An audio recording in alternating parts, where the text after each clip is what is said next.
नीर निधि से धीर हो, वीर बने गंभीर, पूर्ण तैर कर पा लिया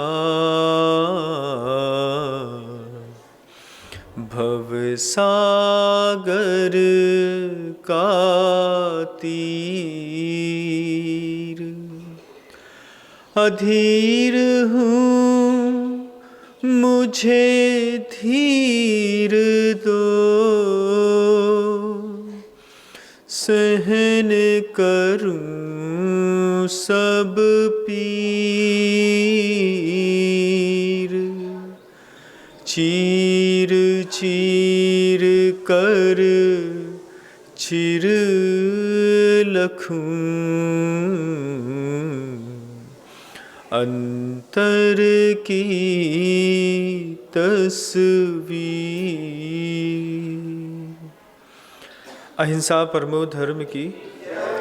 परम पूज्य आचार्य भगवंत गुरुदेव श्री विद्यासागर जी मुनि महाराज की, समस्त मुनि संघ की।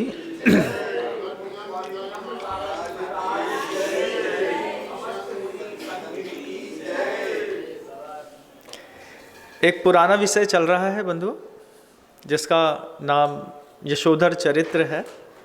पिछले करीब 12-15 एपिसोड्स आप सुन चुके होंगे, ऐसा मैं मानता हूँ। उसका एक अंतिम सत्र आज आपके सामने और प्रस्तुत है। महाराज जी कह रहे हैं सत्र और बढ़ा दीजिए, दूसरा विषय भी रहते हैं रखने के लिए। एक विशाल भूभाग पर यज्ञ की कई वेदियां बनी हुई हैं। यज्ञ की वेदियां सामान्य तरीके से न बना जाकर के कुछ विशेष तरीके से बनाई गई हैं। यज्ञ की वेदियों में बांस के खंभे जो गाड़े गए हैं, उन बांस के खंभों के चारों तरफ गौ का चर्म लपेटा गया है। ऊपर एक मरे हुए भैंसे के पूरे चमड़े को टांग करके उस वेदी का चंदोबा बनाया गया है। उस वेदी की जो नीचे की किनार होती है, उसमें कई छोटे छोटे बच्चों के नरमुंडों से उसकी किनार बनी हुई है, कटनी जिसको कहते हैं आप। और ऐसा बीभत्स दृश्य का वह एक यज्ञ होने जा रहा है। और उस दृश्य में आप और देखेंगे कि कई जगह पर यत्र तत्र जो है वहाँ पर रक्त रंजित पूरी भूमि है। कहीं जगह बकरे मरे पड़े हैं, कहीं जगह भैंस मरा पड़ा हुआ है, कहीं गाय मरी पड़ी हुई है।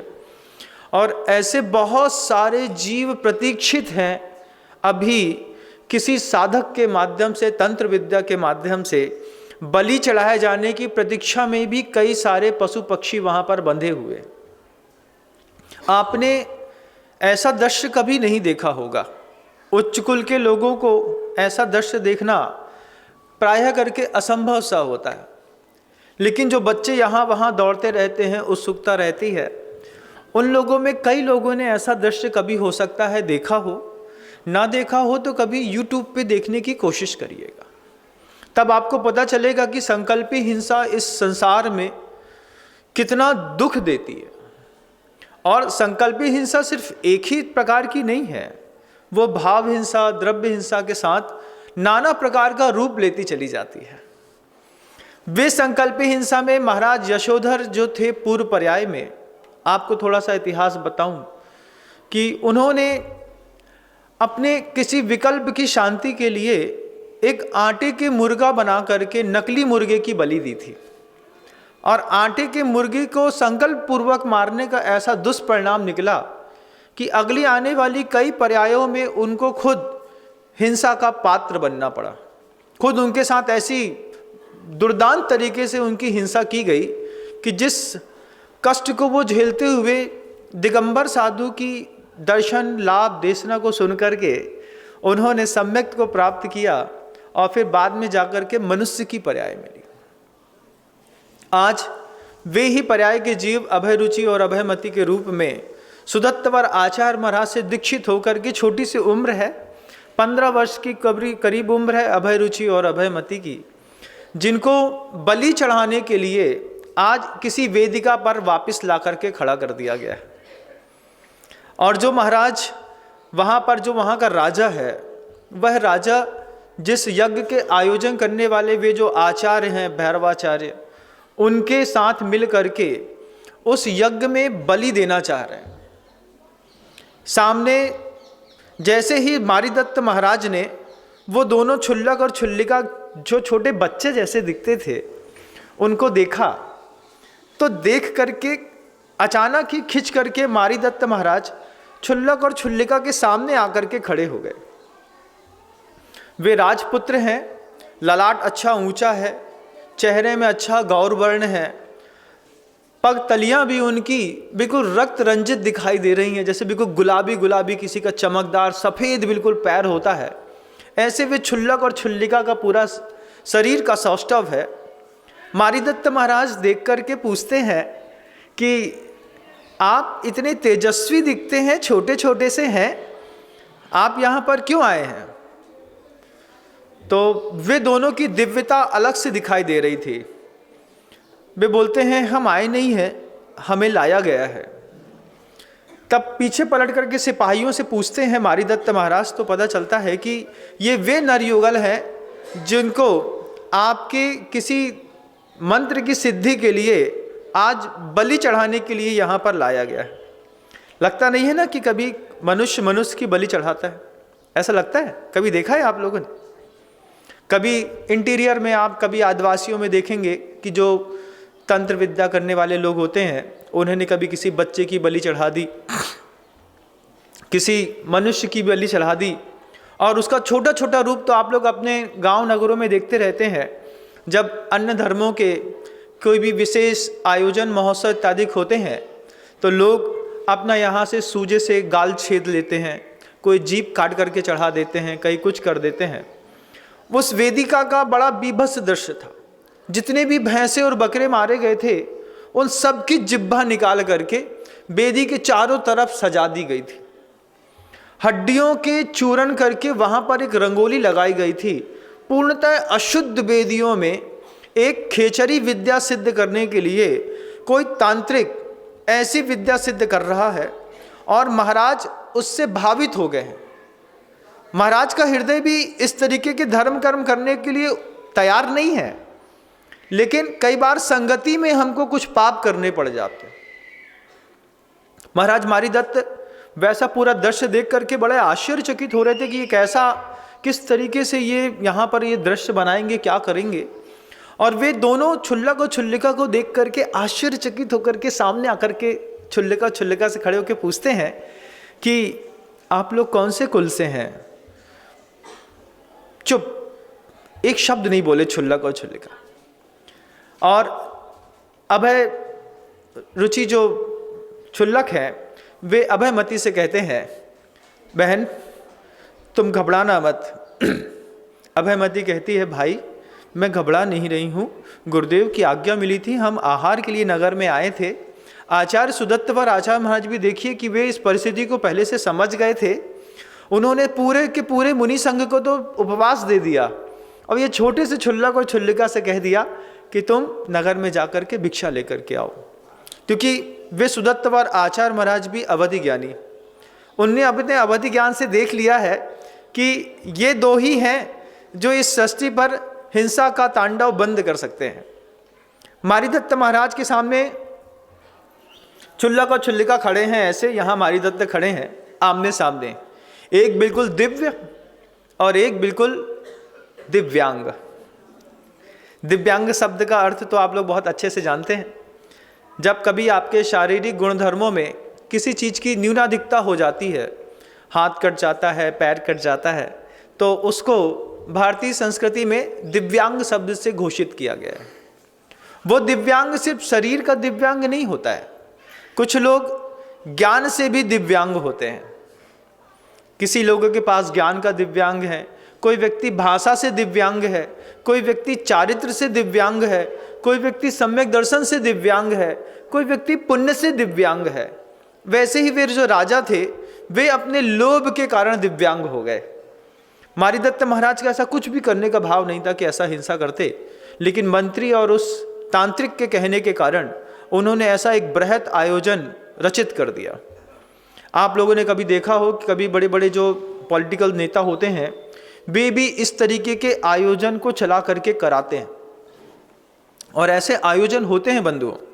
अभी आप छोटा सा एक दृश्य पूरी दुनिया के सामने वैश्विक रूप से चर्चा का विषय बना हुआ है कि किसी लड़के ने किसी महिला की टुकड़े टुकड़े कर दिए, करीब 30-35 टुकड़े कर दिए, ऐसा लोग कह रहे हैं। आप सोचिए कि ह्यूमन राइट्स में जो आईपीसी की धारा आपके इंडियन कॉन्स्टिट्यूशन की है उसमें एक मनुष्य ने एक मनुष्य के 35 टुकड़े कर दिए, तो पूरी देश में चर्चा का विषय बना हुआ है।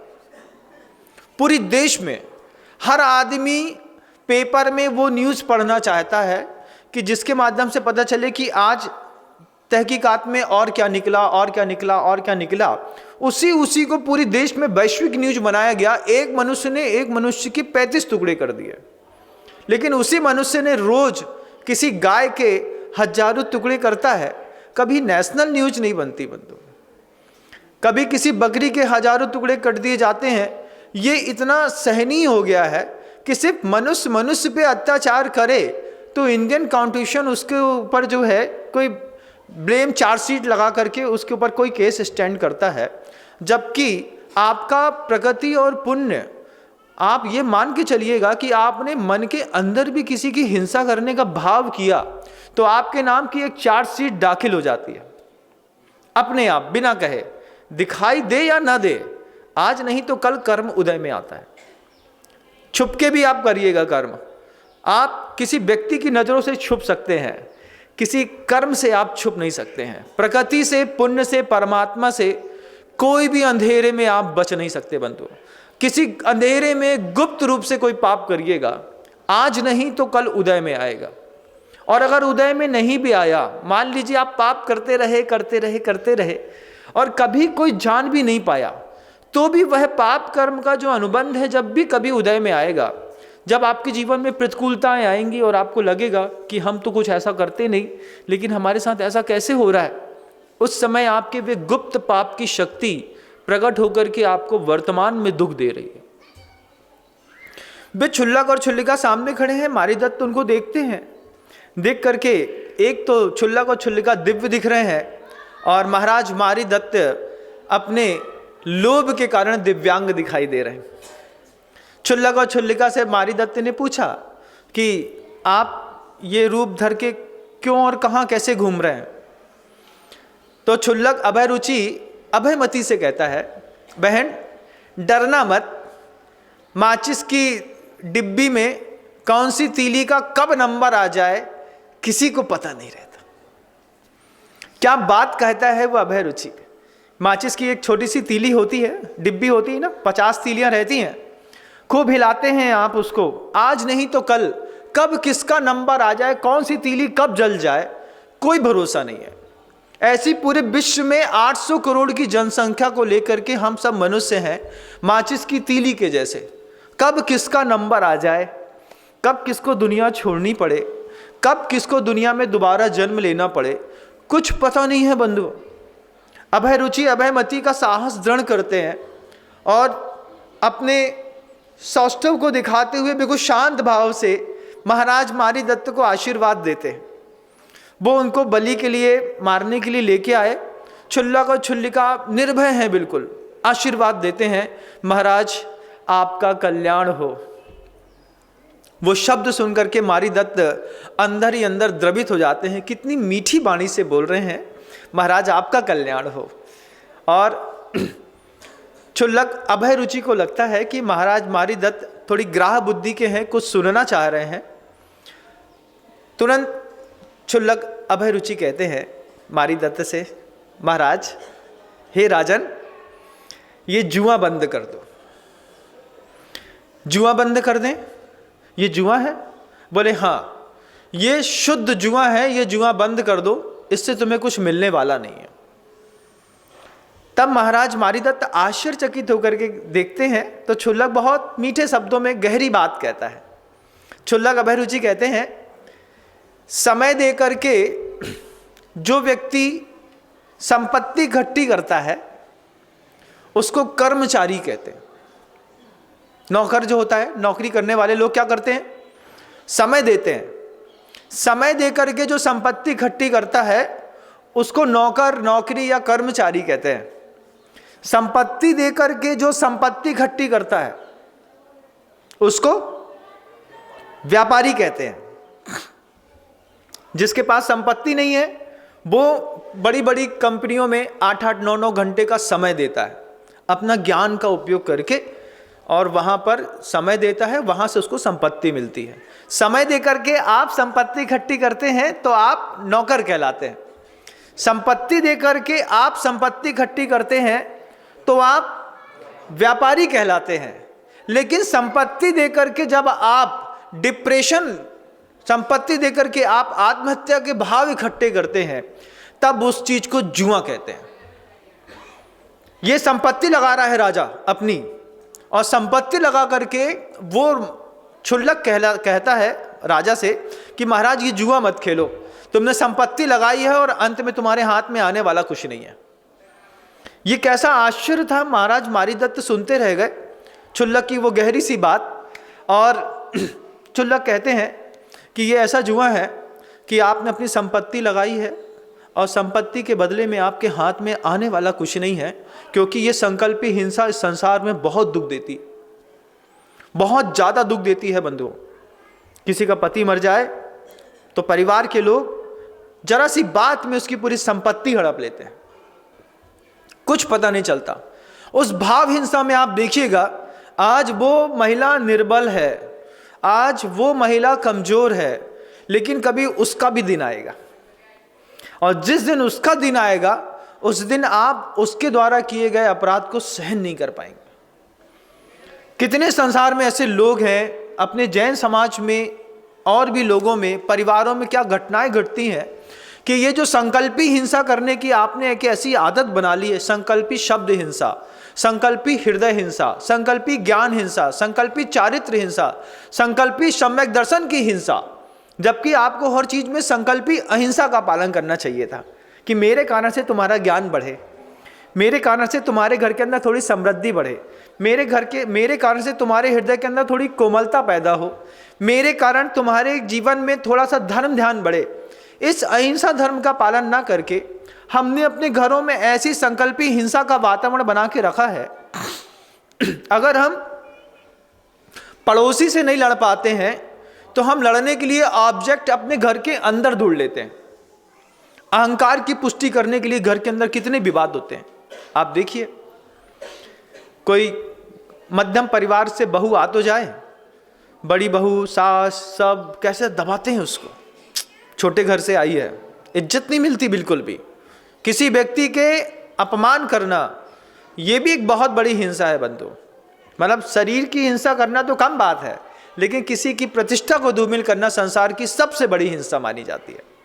आप उस संसार में सबसे बड़ी हिंसा को करने में इतने कुशल हैं कि दिन में 2-4 बार आप घर के किसी भी परिवार का पानी ना उतारें तो आपका भोजन नहीं पचता। ये सब संकल्पी हिंसा है। वहां पर क्षुल्लक, अभयरुचि, अभयमती दोनों चुपचाप खड़े हैं। मारीदत्त को बोलते हैं, मारीदत्त ये संपत्ति लगा करके जुआ मत खेलो, अंत में हाथ में डिप्रेशन आने वाला है, अवसाद में चले जाओगे जब सुनोगे तो। महाराज मारीदत्त ने क्षुल्लक का वह संवाद सुनते साथ ही जितने नगाड़े बज रहे थे सारे के सारे नगाड़ों को बंद करा दिया। हाथ जोड़ करके क्षुल्लक और क्षुल्लिका के सामने बोलता है, हे मुनि कुमार, आपकी ये सौम्य सुहृद मुद्रा को देख करके मेरे मन के अंदर न जाने क्यों प्रेम उमड़ रहा है, न जाने क्यों मुझे आपसे बहुत प्रीति हो रही है। क्या मेरा आपका कोई ऋणानुबंध है? क्योंकि कई बार हमारे जीवन में भी ऐसा होता है, आप लोगों के जीवन में भी ऐसा होता होगा। आप कभी ट्रेन में जाते हैं, शादी पार्टी में जाते हैं, कहीं पर किसी अनजान व्यक्ति को देखते हैं और देखते साथ ही आपको अचानक ऐसा मन होता है कि यार इससे ज़रूर बात करनी है, एक बार इससे बात करा दो। तो वो बात कराने के लिए जो आपका मन बार बार आलोड़ित होता है, ये कोई सामान्य प्रक्रिया नहीं है।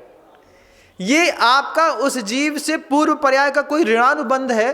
तब जाकर के आप उसके प्रेम में बिना कहे पागल हो रहे हैं, बिना कहे आपको लग रहा है कि नहीं मुझे तो उनसे एक बार बात करनी है, उनसे बात नहीं करेंगे तो मेरा मन नहीं मानेगा। तो जब आपको लगे कि आप किसी व्यक्ति के बिना बात करे बिना नहीं रह पा रहे हैं, किसी को देखे बिना नहीं रह पा रहे हैं, तो आप समझिएगा कि आपका उसका कोई पूर्व का ऋणानुबंध है। हो सकता है आपको वो ऋणानुबंध अंदर से परेशान कर रहा है, सामने वाला अभी उससे अनभिज्ञ है। वो भी कुछ देर में जैसे आप पहुंचेंगे तो उसको भी वो जानने और जीने लगेगा। तो महाराज मारीदत्त को उन दोनों क्षुल्लक और क्षुल्लिका को देख करके अंदर से प्रेम उमड़ रहा है।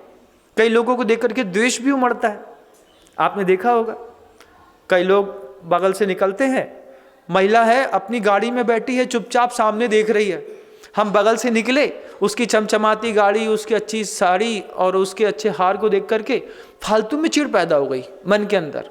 लेना ना देना कुछ नहीं करना है तुमको, लेकिन तुमको देख करके चिढ़ पैदा होती है। शादी में जाइएगा, अभी शादी में जाकर के सबको शुभ शुभ थोड़ी करना है, वहाँ पर अभी छुआछूत का ऐसा राग देश का खेल खेलेंगे, उसको देख करके गुस्सा हो जाएंगे, इनको देख करके क्यों जी कैसी हो, अच्छे हैं क्या। ये क्या चल रहा है? ये ऋणानुबंध है, राग द्वेष का बंध हो, सबके साथ होता है जीवन में। साधु इससे थोड़ा तटस्थ होने के लिए पुरुषार्थ करते हैं तो वो साधक कहलाते हैं।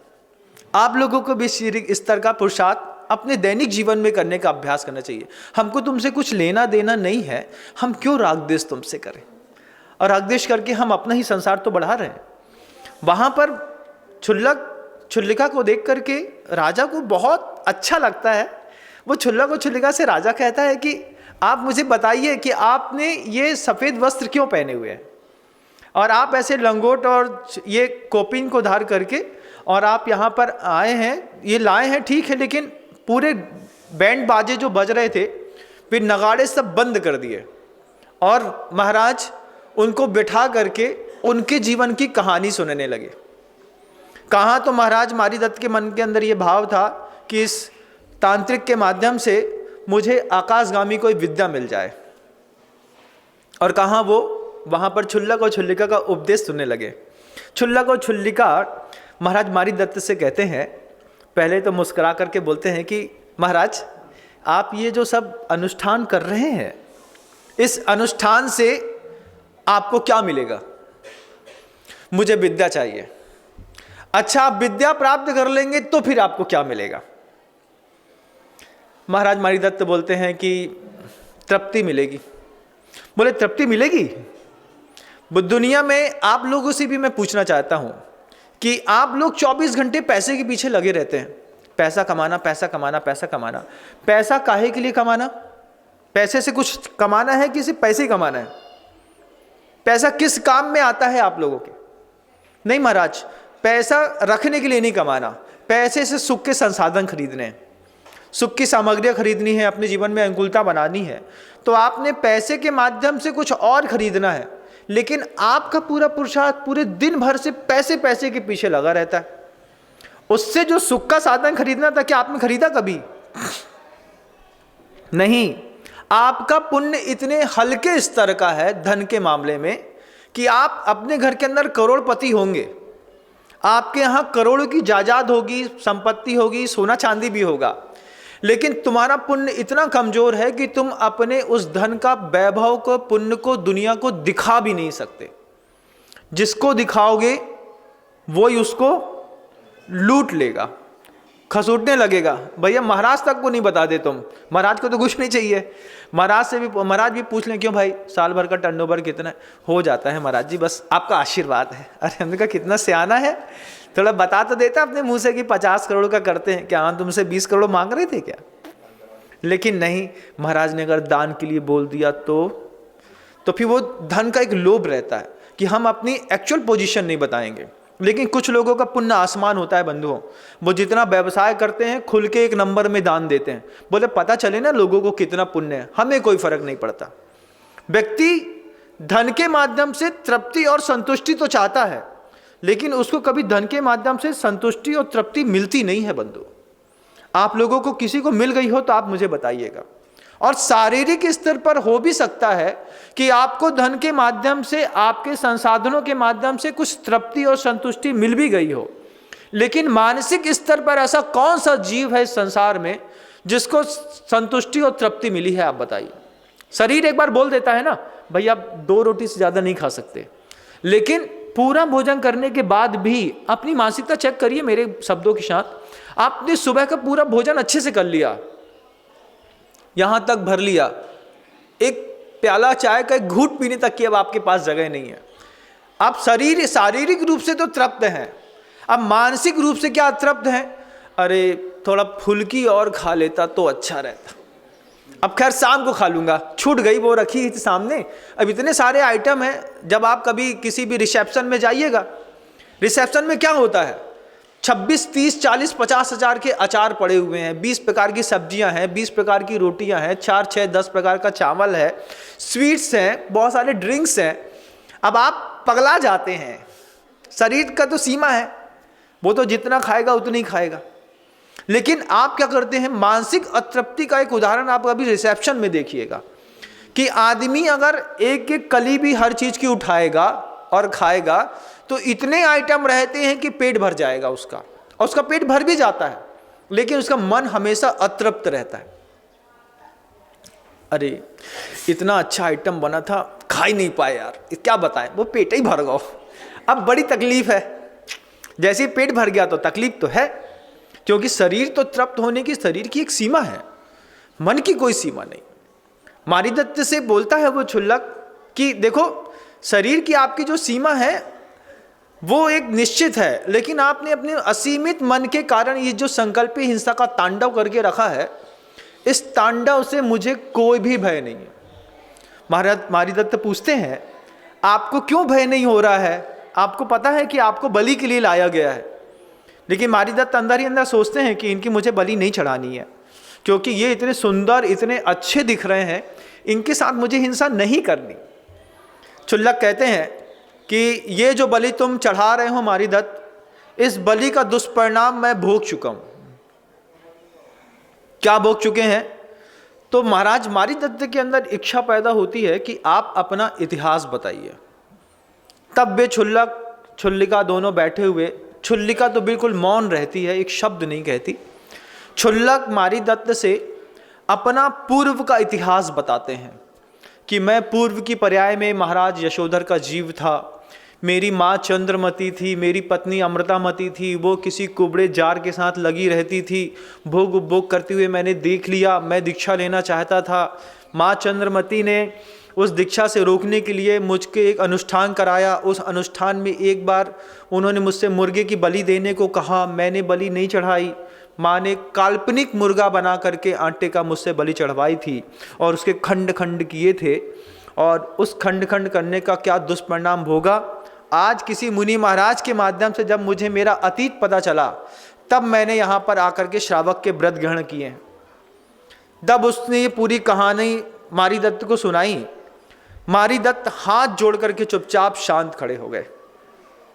जिस स्थान पर क्षुल्लक और क्षुल्लिका उस मारिदत्त को ये कहानी सुना रहे थे, वहीं के सामने एक देवी की स्थापना की गई थी। वह देवी भी स्थापित रूप से देवी जो है वो भी उस पूरे कहानी को सुन रही थी। वो देवी भी अंदर से सोचती है कि इतना हिंसा का दुष्प्रभाव पड़ता है, मुझे पता ही नहीं था, और मेरे नीचे रहने वाले पंडे पुजारियों ने तो मेरे नाम से कितनी सारी चीज़ों की बलि चढ़वा करके ख़त्म कर दिया। आज भी आप देखिएगा बंधुओं, बड़ा आश्चर्य होता है जब लोग बहुत अच्छे टीका और चंदन लगा करके जब इस बात की मंच से कहते हैं कि ग्रंथ में लिखी गई हिंसा हिंसा नहीं है। ग्रंथ कह रहा है कि अगर आप इस तरीके की हिंसा कर दीजिए तो उस करने के लिए आज भी संप्रदाय, इस सनातन परंपरा में आज भी लोग इस तरीके का उपदेश देते हैं कि ग्रंथ में कही गई हिंसा हिंसा नहीं है। कितना आश्चर्य है, ग्रंथ में कोई प्रक्रिया बताई गई है, उस प्रक्रिया के तहत जब भी वे याज्ञिक कर्म होते हैं उस परंपरा में, अंतिम रूप में आप कितने भी शुद्ध जीवन जीने वाले शाकाहारी क्यों ना हो, आपको मांस के टुकड़े का भक्षण किए बिना वे याज्ञिक कर्म कभी खत्म ही नहीं होते। किसी भी यज्ञ की अनुमोदना करने से पहले 1000 बार सोचिएगा। अगर संकल्पी हिंसा आपको समझ में आती है, अगर आपको ये बात समझ में आती है कि संकल्पी हिंसा से इतना बड़ा दुष्प्रभाव यहाँ पर पड़ रहा है और इतने प्रकार की नाना प्रकार के जीवन में दुख भोगने पड़ रहे हैं, किसी भी धर्म की याज्ञिक कर्म जब भी हो रहा हो, आप उसमें फेरा लगाने के लिए चले जाते हैं, आप उसमें आहुति देने के लिए कुछ चीज़ें दे देते हैं, आप अपने घर से जाकर के पंजीरी या कुछ भी चीज़ देते हैं, कदोबा कारिदोबा कीरंतोबा समर्ण मिर्णदो तस् मिक्षामि दुक्कड़म, ये सूत्र कहा गया है आपके यहाँ। करना, कराना और करते हुए की अनुमोदना करना, इन तीनों का पाप एक जैसा कहीं कहीं पड़ जाता है। मुझे अनुमोदना भी नहीं करनी, नहीं आप हमारे यहाँ चलिए, इससे हमारा व्यवहार अच्छा बनेगा।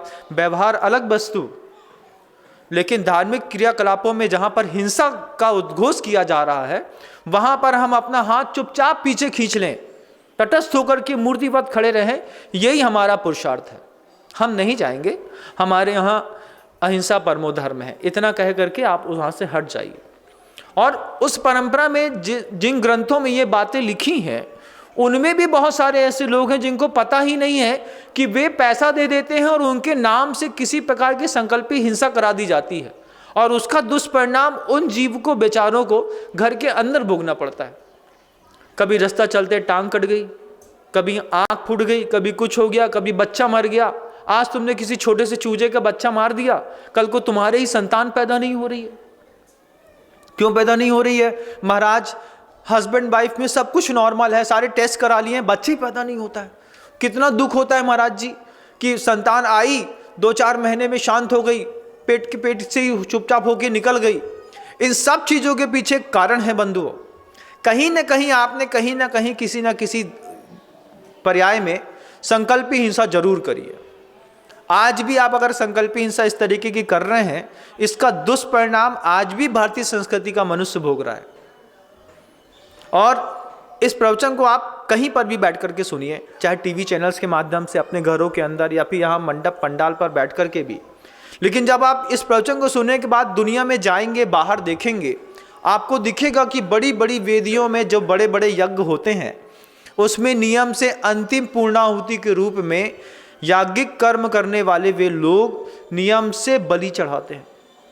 बलि चढ़ाने के बाद उस शुद्ध वेदिकाओं में बलि चढ़ती है, उसको वो खा भी लेते हैं, क्योंकि ग्रंथ में ऐसा लिखा है कि हवन में की गई हिंसा हिंसा नहीं है।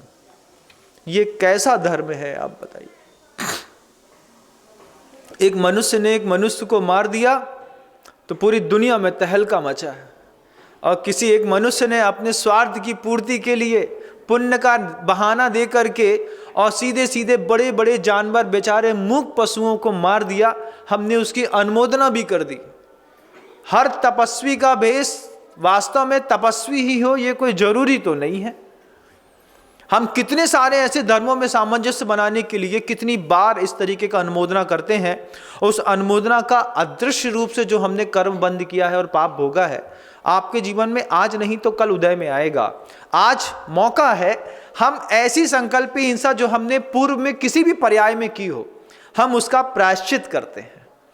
आज प्रायश्चित एक मौका है, जैन दर्शन में एक बहुत बड़ा मौका है कि भगवान मैंने कभी भी ऐसा कोई अपराध किसी भी पर्याय में जानबूझ करके अनजाने में किया हो, मैं उसका प्रत्याख्यान करता हूं। ये शब्द बोलना पड़ता है, मैं उसका त्याग करता हूं, मैं अपने उस प्रायश्चित को स्वीकार करता हूं।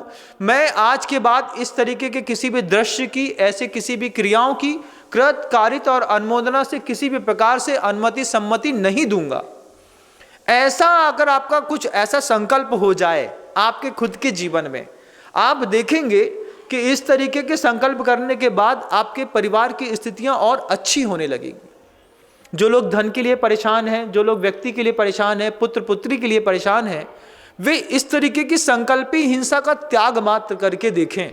अगले 3 वर्ष के अंदर उनके घर के अंदर खुशहाली ना आई तो कहिएगा। आती है, सबके घरों में खुशहाली आती है बंधु, क्योंकि अहिंसा वास्तव में परम धर्म है।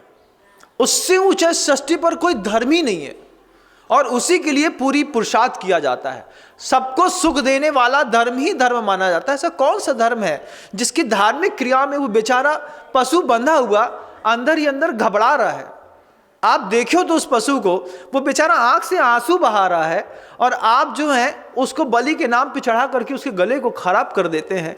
क्या अधिकार दिया था आपको? किसने दे दिया आपको ये अधिकार? कैसे हम उसकी अनुमोदना कर सकते हैं? और वो पशु को चढ़ाने वाला तो फिर भी ठीक है, ये घरों के अंदर जो भाव हिंसा चला करती है, ये भाव हिंसा कितनी दुर्दांत हो गई है। संपत्ति आपकी है नहीं, लेकिन किसी को अबला जान करके आपने उसकी पूरी संपत्ति हड़प ली। ये आपको शोभा तो नहीं देता था। ये दुनिया में वे नपुंसक लोग हैं जिनको अपने पौरुष और पुरुषार्थ में भरोसा नहीं है, इसलिए वो अपने माता पिता, पत्नी, पुत्री, पिता या फिर किसी अपने घर के परिवार के सदस्यों की संपत्ति को हड़प करके बैठते हैं। पुरुषार्थ करने वाला अगर उसके वास्तव में अंदर में जेनेटिक सिंड्रोम्स में अंदर जो की कोडिंग है, उस कोडिंग में पुरुष का पना होता तो वो कभी दुनिया में किसी की संपत्ति हड़प के नहीं बैठता। अरे तुम पुरुष हो, मर्द बने हो, अपने पौरुष पे, पुरुषार्थ पे भरोसा रखो। हम खुद कमा लेंगे, हम उनके हिस्से का क्यों खाएं, हम उनके हिस्से का क्यों अपने आप में मारें। लेकिन जो दुनिया भर के वे नपुंसक लोग जो घरों में अपनी संपत्तियां, दूसरों की संपत्ति हड़प करके चुपचाप बैंक बैलेंस धीरे से अपने नाम पे ट्रांसफर करा करके बैठ जाते हैं, ऐसे नपुंसकों को तो आगे चल के पूरी दुनिया में सबके सामने ताली बजानी पड़ेगी।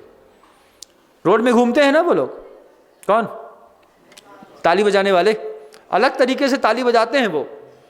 आज वो घर के अंदर बैठ करके आप हंस रहे हैं दूसरे की संपत्ति हड़प करके, लेकिन जब रोड में आप खड़े होकर के इस तरीके की ताली बजाएंगे और दुनिया आपके ऊपर हंसेगी, तब आपको बहुत शर्म आएगी बंदो। कभी भी किसी का हिस्सा मार करके कभी अपने हिस्से में कोई पाप पुण्य नहीं आया।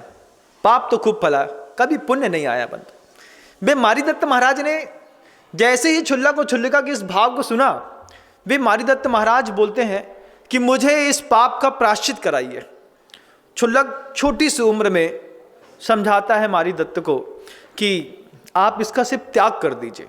पूरा का पूरा जो पांडाल लगा था, पूरा याज्ञिक कर्म होने वाला था, उस पूरे याज्ञिक कर्म को महाराज मारीदत्त ने बंद करा दिया। वो देवी स्वयं सुनकर के आश्चर्यचकित हो गई कि पिछली पर्यायों में इन छुल्लक और छुल्लिका ने ऐसा दुख और दर्द भोगा है।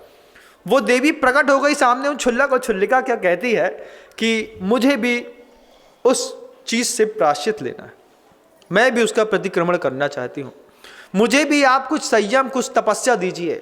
वे छुल्लक और छुल्लिका कहते हैं देव की पर्याय में संयम उपासना असंभव है, आप सिर्फ अनुमोदना करिए, अगली पर्याय जब आपको मिलेगी तब आप इसका प्रायश्चित करिएगा। कर्म को काटने के लिए जो कर्म भूमि के मनुष्य को मनुष्य पर्याय मिली है, ये अपने आप में दुनिया का सबसे बड़ा आश्चर्य है बंधु, बहुत बड़ा आश्चर्य है। हम लाखों योनियों को पार करते करते मनुष्य बन गए। उसमें भी इतना बड़ा आश्चर्य है कि जिनकुल मिल गया। जैसा ये पवित्रतम जिनकुल है कि पैदा होते के साथ ही, मतलब जिनकुल में कोई महिला है, उसके गर्भ में कोई जीव आया है, आते साथ ही हजारों प्रकार के पाप से उसकी मुक्ति हो जाती है। जिस पाप को हम बुद्धिपूर्वक समझते और छोड़ते, पैदा होते साथ ही स्कूल में ऐसी मर्यादा लक्ष्मण रेखा खींची गई है कि हमको वो पाप करने को, दृश्य को देखने का कभी मौका ही नहीं मिलता। और जो थोड़े बहुत मिलते हैं मौके, उसको भी हम बहुत ज़्यादा गुरुओं की देशना को सुन करके अपने आप को सुधार लेते हैं। हम बहुत सीधे और सधे हुए लोग हैं बंधु। जो प्रवचन सुनने वाला व्यक्ति है वो कपटी नहीं है, वो मायावी मायाचारी नहीं है, वो धोखेबाज नहीं है, वो गुंडा नहीं है, वो वास्तव में धार्मिक है, तब तो वो प्रवचन सुन रहा है। अगर वो उसके अंदर हिंसात्मक वातावरण बना होता तो वो प्रवचन सुनने के लिए अपने उपयोग को 1 घंटे तक क्यों लगाता। समझदार लोग, भावुक लोग और भव्य लोग ही देशना को सुनने के लिए अपना मन बनाते हैं, नहीं तो लोग बाहर तक आते हैं, दरवाजे से ही अपनी पत्नी और बच्चों को छोड़ते हैं और वापस लौट जाते हैं। ये देशना आप सुन रहे हैं, इसका मतलब है कि आप भव्य हैं। वे छुल्लक और छुल्लिका मारीदत्त से कहते हैं कि आपके लिए प्रायश्चित तो मेरे पास है नहीं, आपको मेरे गुरु के पास जाना होगा।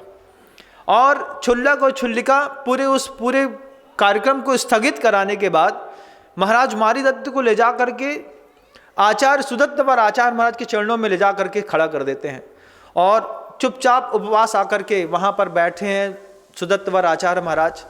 छुल्ला को छुल्लिका नमोस्तु करते हुए कहते हैं कि भगवान आहार के लिए गए थे, आहार तो नहीं मिला, लेकिन ये मारीदत्त महाराज आपके चरणों में आए हैं। सुदत्त व आचार्य महाराज चाह ही रहे थे कि किसी भी कारण से ये छुल्ला को छुल्लिका इस मारीदत्त को लेकर के आए, और मारीदत्त महाराज ने जब कहा कि मैंने न जाने कितने अनजाने में पाप किए हैं, इसका प्रायश्चित क्या होगा, ये वैराग्य का महानतम कथानक सुनने के बाद वे मारीदत्त महाराज सुदत्त व आचार्य महाराज से मुनि दीक्षा ग्रहण कर लेते हैं।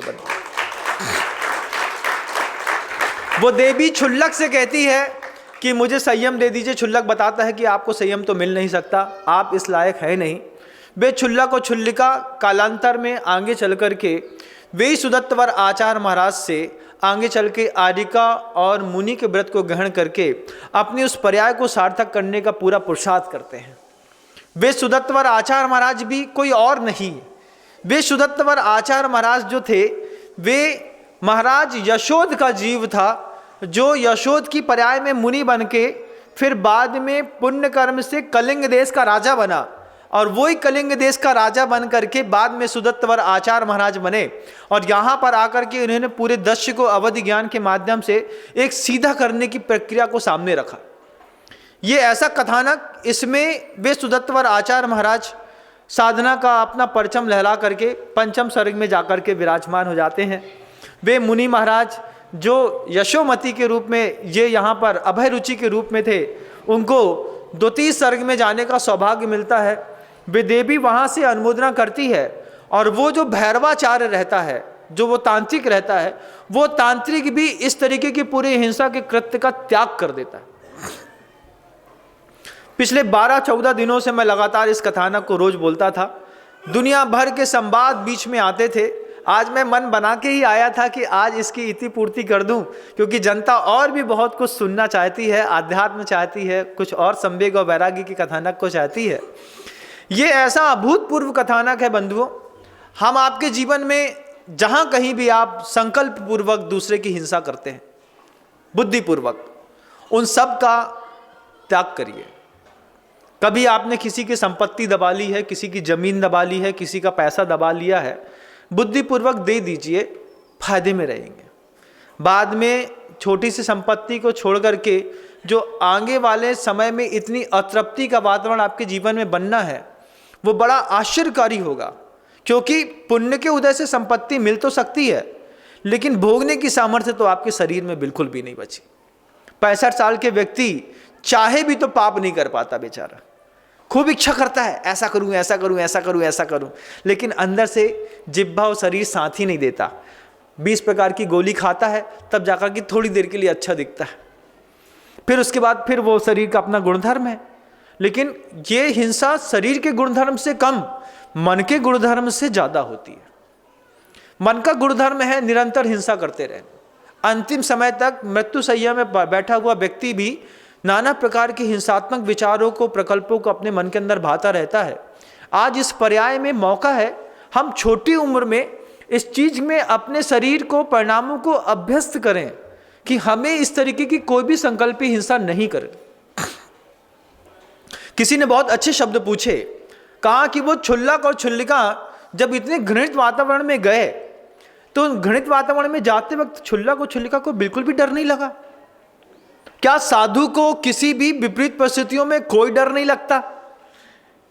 कोई भी डर नहीं लगता, ठंडी, गर्मी, बरसात से, किसी भी प्रकार के राग द्वेष से, आने जाने से, संयोग वियोग से, लाभ हानि से।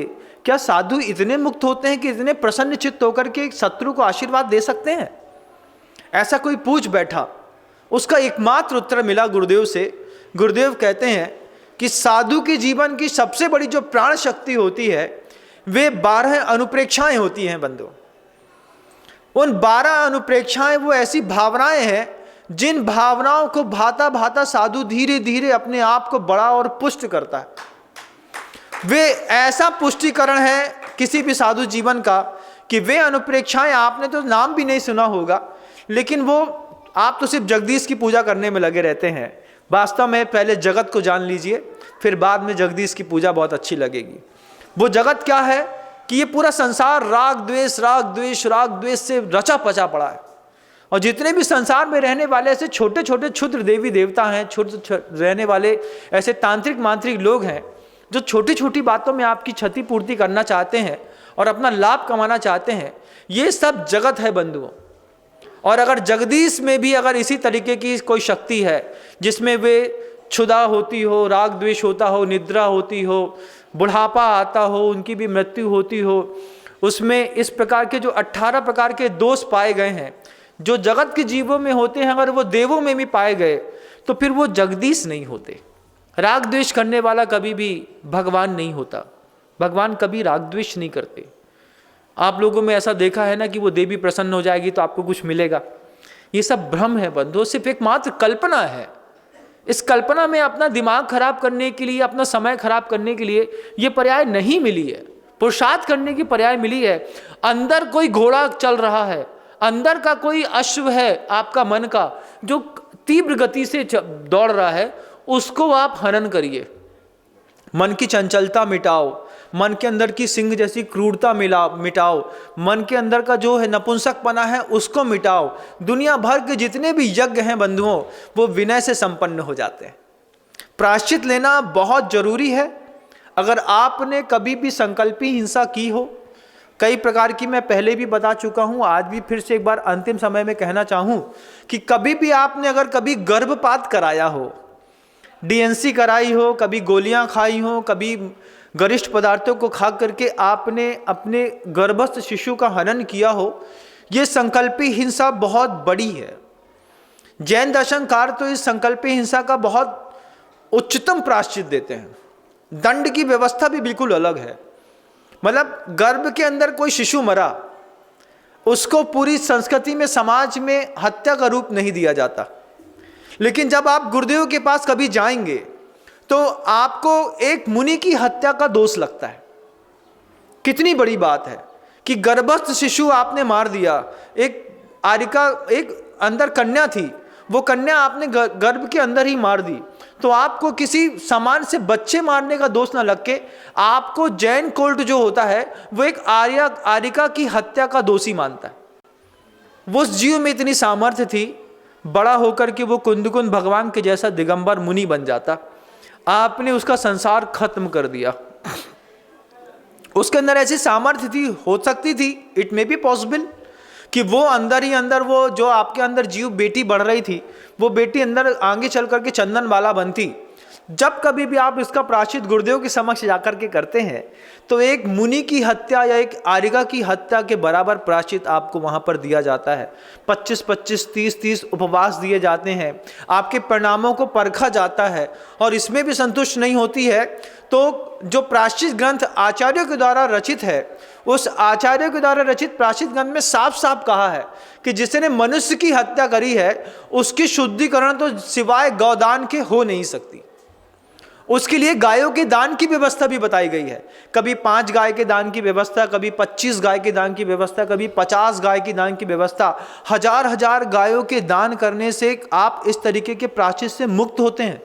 ये जैन दर्शन की बात कर रहा हूं, गौदान की, किसी और दर्शन की बात नहीं कर रहा हूं। जैन दर्शन में भी जो महान प्रायश्चित होते हैं वे गौदान से संबंधित आचार्यों ने लिखे। किसी मनुष्य की हत्या हो गई है तो आचार्य आपको बताते हैं कि हाँ, इतने उपवास कर लेना, इतने तीर्थ क्षेत्र की यात्रा कर लेना और इतनी गायों का दान कर देना। वे गाय अपने आप में आपके कर्म कलंक को काटने का एक बहुत बड़ा साधन है। अपने आप को सीखो, समझो और मनुष्य पर्याय को छोड़ने से पहले इस प्रकार के प्रायश्चित को आप जरूर लीजिएगा।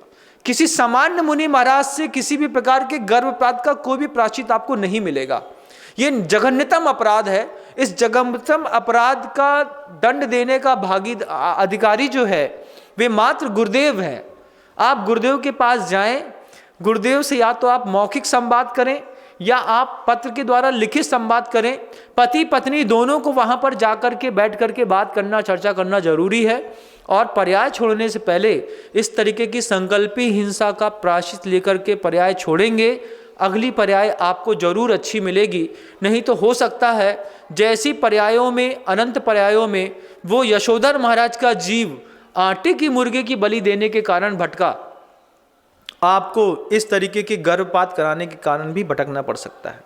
और सिर्फ महिला हिस्सेदार है ऐसा नहीं मानिएगा, पुरुष भी हिस्सेदार है। महिला ने तो सिर्फ कहा, पुरुष ने उसकी पूरी संयोजना बनाई है, पूरे कत्ल खाने का पूरा इंतजाम किया है, पैसा दिया है, आपने उसको एनेस्थीसिया चढ़वाया है, ऑपरेट कराया है। मेडिकल कॉलेज जबलपुर में कभी भी जाकर के आप उसकी बाउंड्री के पीछे घूम करके देख के आइएगा बंधुओं, जहाँ पर उसके बायो प्रोडक्ट फेंके जाते हैं। मतलब जो मेडिकल साइंस का, मेडिकल हाउस का और अपने अस्पतालों का जो कचरा फेंका जाता है, उसको डिसॉल्व करने के लिए जो स्पॉट होता है, उस स्पॉट में जाकर के एक बार आप गौर करके देखिएगा, आज भी ऐसे कितने अबोध बच्चे जिसको कुत्ते सुबह सुबह इस प्रवचन को सुनते वक्त भी खा रहे होंगे। वे मनुष्य थे, कल को स्वामी विवेकानंद बन सकते थे, परमहंस बन सकते थे, कोई गुरुदेव जैसा बन सकता था, कोई सुधा सागर जी महाराज जैसा कोई जीव बन सकता था। आपको बस सूझा नहीं, भोग तो भोग लिया, गर्भ में संतान आ गई, हमसे हम नहीं संभाल सकते तीसरा बच्चा, हम दूसरा नहीं संभाल सकते, हम चौथा नहीं संभाल सकते, नहीं संभाल सकते तो ब्रह्मचर्य स्वीकार करना चाहिए था। अब जब गर्भ में आ ही गया है तो फिर उसको पालो, उसको मारो मत। उसको मारने से वो तो पर्याय छोड़ के चला जाएगा, लेकिन मारने के कारण तुमको जो पाप पड़ेगा वो पाप तुम अगली पर्याय में भी भोग नहीं पाओगे। और ऐसा कौन सा जीव है, ऐसा कौन सा गृहस्थ जिसने गृहस्थी बसाई हो और इस तरीके का अपराध न किया हो। कुछ लोगों के कारण असंयोजना में हो जाते हैं, असावधानी से। असावधानी क्षम्य है बंधुओं, लेकिन बुद्धिपूर्वक जब आपने अपने गर्भपात कराया है, इसका आप मनुष्य पर्याय छोड़ने से पहले आचार्य विद्यासागर जी मुनि महाराज के चरणों में जाकर के आप प्रायश्चित जरूर लीजिएगा, नहीं तो अगली पर्याय बहुत दुखमय होने वाली है। आपको वो दिखाई देता है जो आप देखते हैं, और संतों को वो दिखाई देता है जो उनको आचार्यों के द्वारा दिखाया जाता है। माँ जिनवाणी कह रही है, गुरु कह रहे हैं, आगम कह रहा है कि गर्भपात का प्रायश्चित जरूर करना। संगी पंचेंद्री को संकल्प पूर्वक मारा है, उसका प्रायश्चित जरूर करना, जरूर करना। संयोजना बनाना इस तरीके की कि हम किसी भी प्रकार की हिंसा में आज तक शामिल रहे हैं। इस यशोधर चरित्र को सुनने और समझने के बाद हम इस पर्याय से अगले आने वाली हर पर्याय में इस प्रकार की संकल्पी हिंसा का त्याग करते हैं। संगी पंचेंद्री संबंधी संकल्पी हिंसा का त्याग करते हैं, भाव हिंसा का भी हम त्याग करते हैं। भाव में अनुमोदना, पिता ने थोड़ी सी आंख बस दिखाई, इतने में बच्चा समझ गया, अब ये बोल रहे हैं कि इसको गिरा दो। तुमने गिरा तो दिया, लेकिन तुम कितने गिरे हुए होगे जो तुमने एक मनुष्य को गिराया। कोई तुमको बगल से धक्का मार के निकल जाए, तुम अभिमानग्रस्त हो जाते हो, तुम अपना एटीट्यूड और अहंकार दिखाते हो। तुमने उसके कितने खंड किए होंगे, तुमने देखे हैं क्या? जब पेट के अंदर डीएनसी होती है तो कितने खंड खंड किए जाते हैं, कैसे वो निकाला जाता है, उसकी क्या सेक्शन प्रोसेस आपने कभी देखा है? कभी आपने उसको समझा है? कुछ नहीं देखा है तुम लोगों ने, वो हिंसा का दृश्य नहीं देखा है। हम बायोकेमिक के स्टूडेंट रहे हैं, बायोलॉजी में सब पढ़ा है हम लोगों ने, हमको पता है कि वो घृणित दृश्य, और हमने ये देखा है कि उसमें जब हिंसा होती है, आप कभी भी किसी भी मेडिकल कॉलेज में जाकर के देखिएगा, छोटे छोटे बीकर्स में ऐसे छोटे छोटे शिशु पड़े रहते हैं, 2 महीने का, 2.5 महीने का, 3 महीने का, 5 महीने का, 7 महीने का, 9 महीने का। वो सल्फ्यूरिक एसिड के उस पूरे घोल के अंदर वो पड़े पड़े पड़े बरसों निकल जाता है। वो किसी का बच्चा था और वो आप सब ने उठा करके अलग कर दिया। इस संकल्पी हिंसा से पूरी देश की जनता बचे, ऐसी भावना रखता हूँ। आज यह यशोधर चरित बहुत पुरुषार्थ के साथ मैं ख़त्म करते हुए गुरुदेव के चरणों में बारंबार प्रणाम करता हूँ कि भगवान आपकी उस देशना से, आपके आशीर्वाद से पूरी दुनिया को ऐसा संदेश मिले कि वे सब संकल्पी हिंसा का त्याग कर सकें। अगर आपके जीवन में कभी भी आपने की होगी बंधुओं, आपकी आत्मा इस सुनते वक्त तो समझ ही रही है कि हाँ महाराज, हमने तो गलती कर ही दी है। आप गुरुदेव के चरणों में जाएं और अपने इस पाप का प्रायश्चित बुद्धिपूर्वक करें, पर्याय छोड़ने से पहले। और कितनी बार की है इसका आप खुद अंदाजा लगा लें, और कितनी बार संकल्पी हिंसा उस तरीके की है और भाव हिंसा भी की है। उन सब का हम अहिंसक धर्म के अनुयायी हैं, इन सब का त्याग कर सकें और अपने आप को पवित्र कर सकें। पवित्र करने के लिए पर्याय मिली है। हमारी पवित्रता सिद्धों की पवित्रता के साथ समान ऐसी दृष्टिगोचर हो।